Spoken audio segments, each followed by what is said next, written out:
I think, I think it's brilliant. I think counselling is, sometimes we need a hand to hold when we're children to walk the road, to deal with dangerous situations, right? Even as adults, we might need that hand to hold to guide us through life. Life is tough. We're all faced with many, many problems. Sometimes we can't cope. Depression is the most common illness in Ireland at the moment, probably in the world. 1 in 10 of us suffer from depression. But to have somebody to guide us through the shark-infested waters and the pains and troubles we have in our head, right, and help us, how do we swim that? How do we cross the bridge? How do we cope with these issues? What do we do when we're faced with a problem? How do we cope with it? Now, everybody's unique and individual. Some people can settle around and put it away and let it sink through their head for a day or so. Everybody's individual, but the counselling shows them how to do that, how to cross the river, how to deal with life, how to face a problem, how not to face a problem, and how to cope with everything that goes on in their own heads. So it's so important. I know the stigma against therapy, yeah, right. I know that.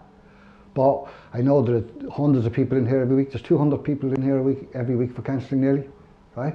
I know that they all, once they get settled in, feel better for the counselling. And that, if that's what's happening, then it's working.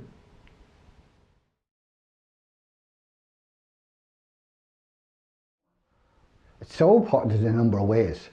And I think the most important way is a thing called verbalisation. Sometimes when we're depressed and not the best in the head, it's running around in there. These ideas, these thoughts, these feelings are running around and we're playing with them in our head. And what I mean playing with them is when you're depressed, you're always analysing yourself. And every time you analyse a problem, you get 2 problems. It just gets worse, you debilitate, it just goes round and round, bad and bad. Now talking, first of all, if you say it, you actually can understand what you're thinking for the first time. And the other thing is saying it and talking to somebody who's listening to you and not judging it. It's letting the pressure cooker out. It's letting some of the pressure out. I mean, it's a bit like, it's a bit like, we'll say, self-medicating or deliberate self-harm. I know when Simon was alive, I know a few weeks before he died, he went to the fields and cut himself to pieces. Right? And with the blood flowed out some of his pain. He wasn't sore. He was relieved because that's what happens. Some of the pain flows out. Now that's not the way to do it. The way to do it is talk. Get you out. And the last part is, and I believe in this 100%, right? When we talk, whoever we talk to can understand what we're going through, right?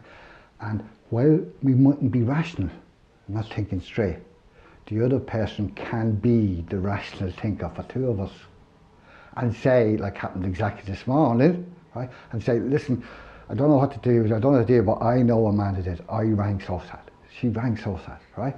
And I gave her advice and this, that, and the other, and she's bringing a friend in tomorrow. Can't come in today, bringing a friend in tomorrow for assessment tomorrow. Because he spoke to her. So she knew what was going on. He reached out to her. I believe that no matter how suicidal a person is, or depressed a person is, there's this spark of life left, right? And that's the part that calls out. That's the part that reaches out. It shows that no matter how bad we are, we still want to live. We don't want to die. We want the pain to end, but we still want to live, and that's reaching out. So that's why it's so important to talk. Say how you feel.